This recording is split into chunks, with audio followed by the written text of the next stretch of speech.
Le monstre que vous voyez là, c'est K329 Belgorod, un sous-marin de la marine russe mis en service en 2022. Il mesure 184 mètres de long, peut accueillir 110 membres d'équipage et, pour des opérations spéciales, un déplacement en plongée d'environ 30 000 tonnes. Le déplacement, c'est la masse d'eau déplacée par un véhicule submersible lorsqu'il est émergé et, selon le principe d'Archimède, ça correspond à la masse totale du sous-marin lui-même.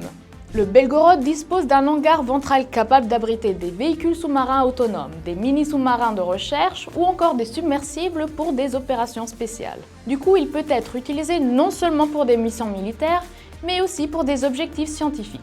Pose des capteurs océaniques, installation d'infrastructures sous-marines pour les télécommunications, exploration géologique ou études océanographiques. Côté design, le Belgorod reprend une configuration assez classique de l'école russe, avec une structure à double coque. En gros, il y a deux enveloppes concentriques. La coque résistante, à l'intérieur, supporte la pression énorme de l'eau en profondeur.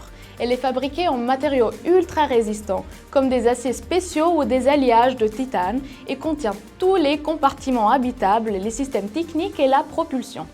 Autour, on trouve la coque légère, plus fine, qui donne au sous-marin sa forme hydrodynamique et abrite les ballasts, les sonars ou les modules comme les hangars. Côté propulsion, le Belgorod est équipé de 2 réacteurs nucléaires à eau pressurisée. Ce type de réacteur utilise des barres de combustible nucléaire, en général de l'oxyde d'uranium enrichi, qui produisent de la chaleur grâce à la fission. Cette chaleur est transmise à un circuit d'eau maintenu sous pression pour éviter qu'elle entre en ébullition.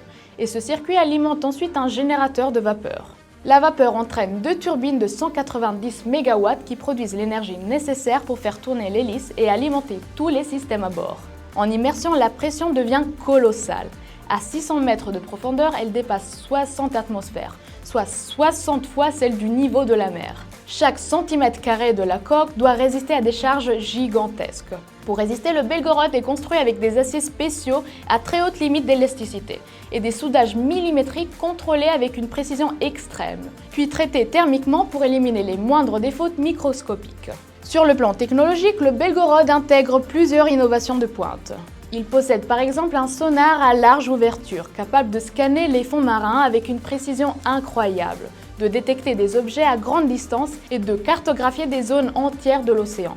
Pour maintenir les communications même en immersion, il utilise une combinaison d'ondes à ultra basse fréquence et de systèmes satellitaires. Ces ondes peuvent traverser l'eau sur plusieurs centaines de mètres, mais elles ne permettent d'envoyer que des messages très simples et très courts, comme des codes ou des ordres urgents.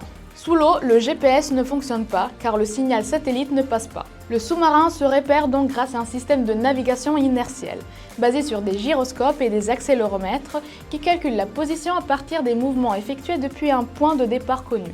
En outre, le Belgorod utilise des systèmes de positionnement sous-marin, comme des bouées ou des émetteurs acoustiques, fixés à des points connus du fond marin, qui envoient des signaux au sous-marin. Grâce à la mesure du temps mis par le son pour atteindre le bâtiment, le système détermine avec précision la position.